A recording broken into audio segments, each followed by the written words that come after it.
Even in school, a lot of the teachers called me Turk. I think when you're young, the coaches always say, bear down on the face. It's a very important part of the game in Canada and North America. Players, they have passion, but you want your players to have control passion. You know, you don't want them breaking sticks and being frustrated on the bench because your next shift's not good. So.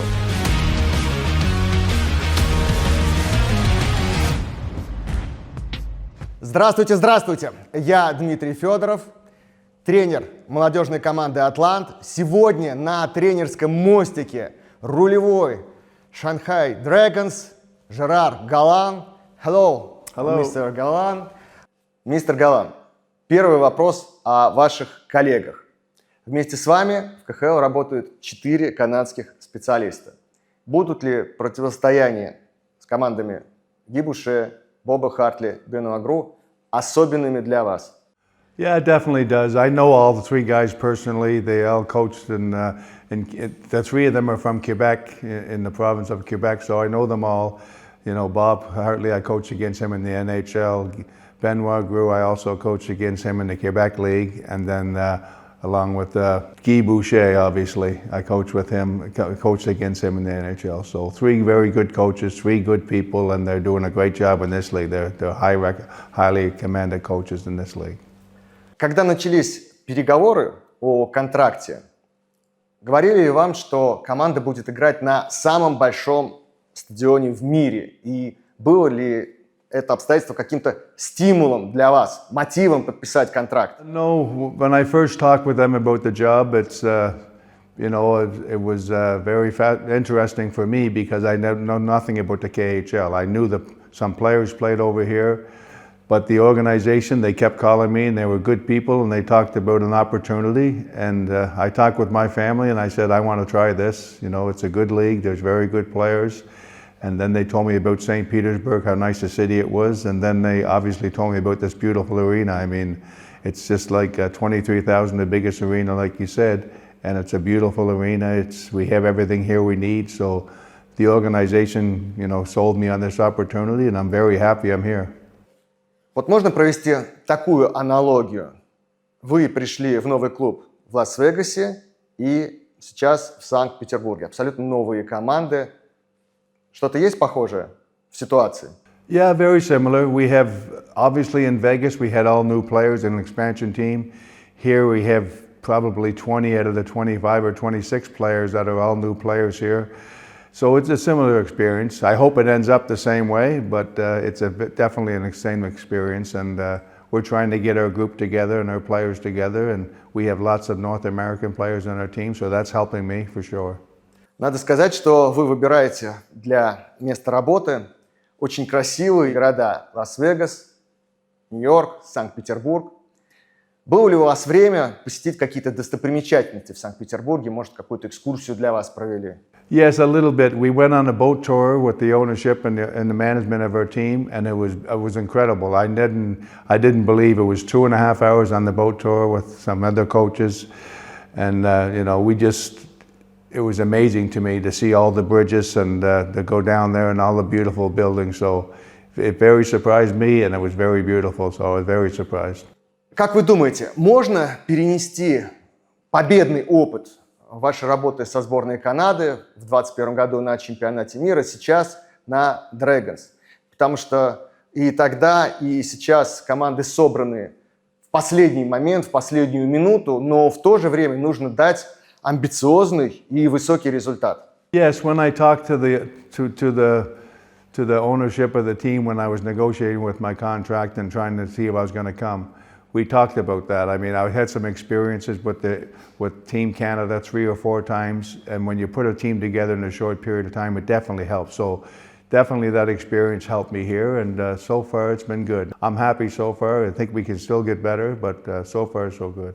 Я сказал о том, что похоже чем-то ситуация чемпионата мира 2021 года и ваша нынешняя, но достаточно серьезное отличие есть. Тогда было 3 поражения подряд на старте, и сборная Канады с трудом попала в плей-офф. Здесь у вас в 3 матчах набранные очки, победа в дерби, повержен чемпион. Вот как вам удалось сплотить русскоязычных игроков и англоговорящих? Ну вот без командного духа, мне представляется, такие победы одержать невозможно. Расскажите о вашем секрете построения команды, вот этого командного духа. Может быть, какие-то методики у вас есть особенные? Well, fortunately for me, myself and Mike Kelly are both Canadian coaches. We don't speak Russian, but our other two coaches, assistant coach, they both speak Russian and they communicate with the players. But I've been told all our Russian players understand English and speak it a little bit, so they all understand. When we do practice, it's in English, and they have no issues at all. So far it's been very good, and the Russian players have been very good, and we're playing a little bit of a North American game, a little more than they play over here, but so far they've been handled it very well, and they've all been good players. В раздевалке игроки сами выбрали себе места или русскоязычные сидят отдельно, англоговорящие отдельно? Может, как-то вы их перемешали? No, what we do, the defensemen sit in one spot, the forwards on another spot, and the goalies in their spot. So they all mix together. I would never let that happen the other way. So I see. they have to play together, so they have to sit together, and they have to eat together. So I like it when they're all together like a group. Perfect. Хоккеист Иван Чехович говорил о том, что вы просматриваете фрагменты все вместе игр Вегаса, вот той самой команды, которая дошла до финала. И хотел бы узнать, вот вы считаете ту игру близкой к эталонной? Это тот хоккей, к которому будет стремиться ваша нынешняя команда, Шанхай Dragons? Well, the Vegas style and the New York Rangers style and the Florida Panthers style, nothing's changed with my game. I want them to play a direct game and a hard game and a strong forechecking game. So when we show these clips, we show them how we want us to play here. And they take a lot of that stuff, and it's going to take some time, to get it perfect, but so far. Вот что меня поразило. 55 заблокированных бросков в первых 3 матчах. И я вот подумал, может быть, у вас есть какие-то упражнения по блокированию бросков. Есть такие шайбы, облегченные, резиновые, с помощью которых это тренируется. Вот, может быть, вы с собой привезли. Расскажите, пожалуйста, как вы достигаете вот таких показателей? No, I have never used that, and I don't teach shot blocking, but sometimes when in the D zone and we're struggling a little bit, our defensemen do that on their own a lot of times. So Somerby had 8 shot blocks last game, and some of the guys block shots. Bischoff's a big shot blocker, so it's a big part of the North American game that defensemen block a lot of shots, and I think we've got 3 or 4 North American defensemen that they'll block a lot of shots, and it helps your goaltender, so it's a big part. Идеолог Dragons Александр Крылов говорил о том, что для него первый матч сезона против СКА – это особенная игра. Предупреждал он вас об этом? Yes, oh yeah, no, I think Alexander wants to win every game like the coach does, but it was a special game. Obviously, we had a big crowd here. It was the first game of the Dragons, so it was very special for him, but it was very special for all of us too, because we wanted to get off to a good start. And it was, we beat CKA, but they played a very good game, and we got some fortunate breaks that night. It wasn't a 7-4 hockey game, that's for sure, but it was very nice for us to come out on top. В России вы собираетесь использовать вот этот принцип наложения, выпускать против лучших игроков соперника сдерживающее звено, чекеров? You do that when you start to know the league a little bit better. I mean, I talk with my coaches. More so, we put the defense against the best lines. Sometimes with our forwards, we do that with our top line or with our checkers, but it's not a necessity for me. The defenseman is for sure. When Victor coaches defense, he'll put the top 2 defenders against the best line. В России игроков называют по имени-отчеству, а в Северной Америке часто по имени. Вот знаю, что вас здесь хоккеисты называют Turk. Это ваше прозвище. Довольно необычно, что игроки обращаются к главному тренеру, тем более такому уважаемому человеку, по прозвищу. Расскажите историю этого прозвища. Оно очень необычное, Turk. Well, when I was a little boy at 3 years of age, my uncle, my father's brother, we used to go to his house, and he used to raise turkeys in his basement. So I go down there and chase them all the time. So I'm from a family of 11 kids, and one of my older brothers called me Turkey because I chased the turkeys.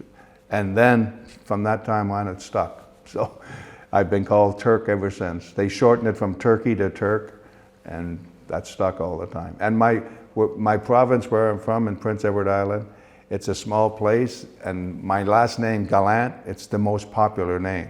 So there was lots of Gerard Gallants, so a lot of the people were called nicknames, and even in school, a lot of the teachers called me Turk. В НХЛ тренеры в разных клубах тренируют по ходу сезона 3 на 3, или это импровизация?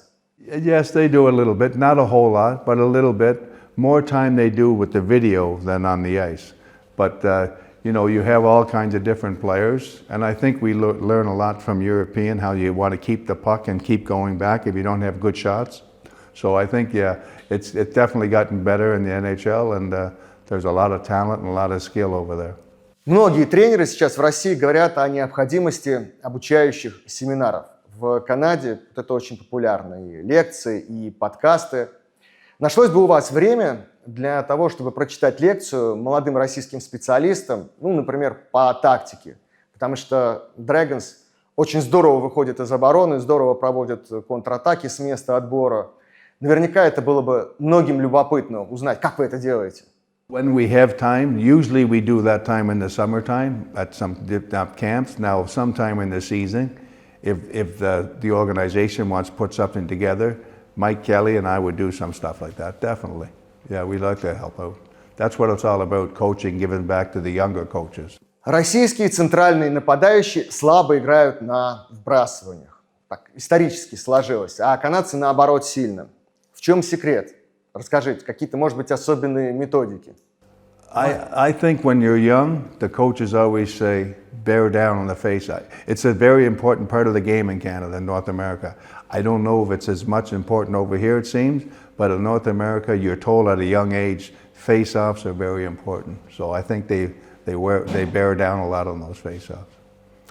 Like Sidney Crosby's a perfect example. He wasn't good in face-offs, yes. And now he's one of the best because he work at it, and he want to be the best at that. So. Вот я тоже думаю, что это очень рутинный процесс, и, может быть, игроков не хватает на то, чтобы ежедневно повторять одно и то же. А это просто необходимо для того, чтобы выигрывать вбрасывание с высоким процентом. Face-offs are very important. And my team got to get better on them too. The last game wasn't good. В России сейчас тренеры более уважительно, более спокойно разговаривают с хоккеистами. В Канаде тоже многое поменялось за последние 20 лет, и изменились отношения игрок-тренер. Тренеры стали более сдержанными. 100%, yes. Yes? Oh yeah. It's not the same anymore where you go in the dressing room and you throw water bottles and once in a while you raise your voice a little bit when you're not happy, but you got to change. The players are different players now. The way the game is coached is completely different. So you can't be a successful coach and yelling all the time. And, the players don't do that anymore. You can't, it doesn't work anymore. Какой у вас стиль управления в раздевалке? Вот вы можете накричать на отдельного игрока, на всю команду для того, чтобы мотивировать? I try and be very fair with my players, give them the opportunities. You talk to them between periods, you talk to them before games, and you lay out your plan that you want to do, and I want to be really fair, but sometimes you have to be a little harsher, and sometimes you have to practice harder because sometimes they're not getting the message and we're not getting the results. So you can't be the same every day. You have to come in and one day you're a little bit harder and the next day maybe you're a little bit softer, but it changes every day. Из Северной Америки в Россию пришла мода на контроль за эмоциями игроков. Body language. И вот, например, я работаю с молодежной командой, строго-настрого запрещаю хоккеистам бить клюшкой о борт, бить о лед, если что-то не получается. Вот какие запреты у вас существуют для взрослых игроков? Well, just like you just said, I mean, it still happens with adult players. Sometimes they break their stick over the board, sometimes they're yelling at their teammates on the bench because they're not happy. It's just a reminder. You look down the bench and say, everybody's going to make mistakes. Everybody, nobody's perfect in our game today. So respect your teammates, respect your stick and staff, because if you show the other team you're frustrated, it's not a good sign. Это очень правильный тренд, который пришел из Северной Америки, потому что нужно как-то правильно вести себя на публике. You want your players to have passion, but you want your players to have control passion. You don't want them breaking sticks and being frustrated on the bench because your next shift's not good. So sometimes the coach has to sit him on the bench for a little extra time and do it like that. Как вы относитесь к продвинутой статистике? Корси, Фенвик, ожидаемые голы. Какие цифры вы смотрите после завершения матча? It's something that I think is very important for the coaches to look at and figure it all out, but it's nothing, information that I don't give to the players a whole lot. We'll put it in there when we prepare our team for our pre-scout. We take that in consideration, but we don't push it a whole lot in the players. В вашей карьере были команды с таким количеством праворуких хоккеистов, как в Dragons? Yeah, no, I don't think so. I think that's the most. And like I said, for me, a lot of the players, they play left wing, they play right wing. It doesn't matter which way they shoot. And a lot of guys like to play their off wing. So it's not a big issue, but we do have a lot of right-handed players. Вы наверняка обратили внимание на такую особенность. В России праворуких хоккеистов обычно ставят на левый край атаки. А вот в Северной Америке другие традиции. Там праворукий играет справа. Вот вы можете объяснить, какие плюсы и минусы в российской традиции? Well, I think the Russian approach has led to North American players doing it. Lots more North American players play the offside now. I mean, Ovechkin, obviously, and Panarin, they both play the left wing and their right shots.